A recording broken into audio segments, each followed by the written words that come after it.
ability to assess their right objective. For example, also the student have to underline the wrong objective and to write down the correct one.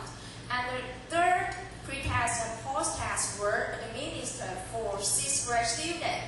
Also, students have to underline the wrong word and correct one. The content validity were varied by more than one major. The first one, the teachers assess the relevance of pre-test and post-test to the course objective. And the second one is the researcher checked whether the test item match the objective. And the third one, the teacher and researcher were matched together. Here is the treatment. Students in the control group were taught by individualist approach, and students in the experimental group were taught by cooperative learning by state. And at the 9 instructional units, 3 units for students and 3 units for 5th students and 3 units for 6th students, and same as the experimental group. And these units are from English Art ESL program for 6 weeks. The teacher, in every grade level, the same teacher taught 1 control and 1 experimental group.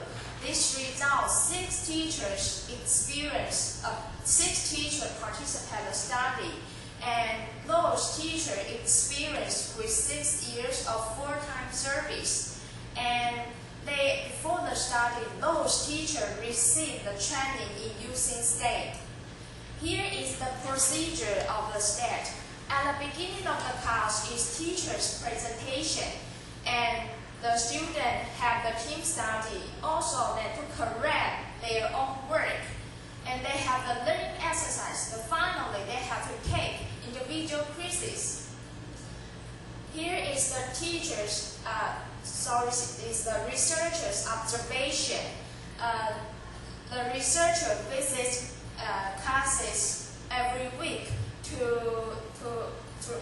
write the observation notes, and the impression needs to report to students' behavior and students' interaction.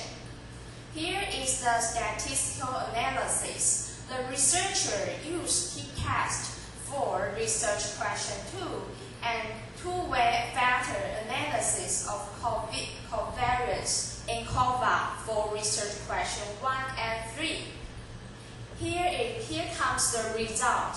The table 1 shows the analysis of covariance results using the post-test score as a dependent variable and the pre-test score as covariance.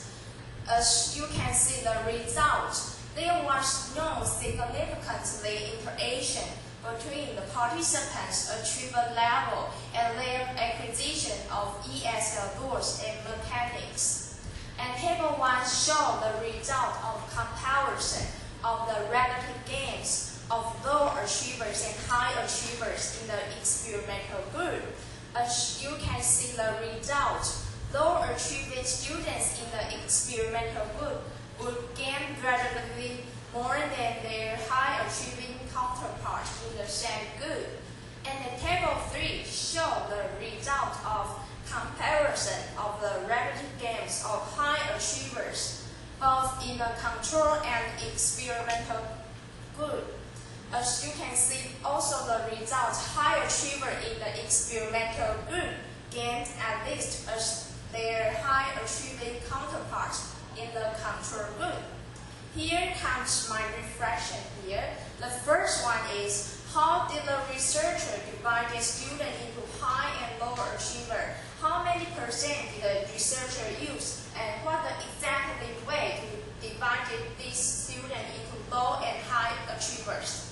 And the second one is, why did the researchers not interview the participants? In my opinion, the researcher may interview those participants to ask their opinion to the treatment of cooperative learning and individualistic approach.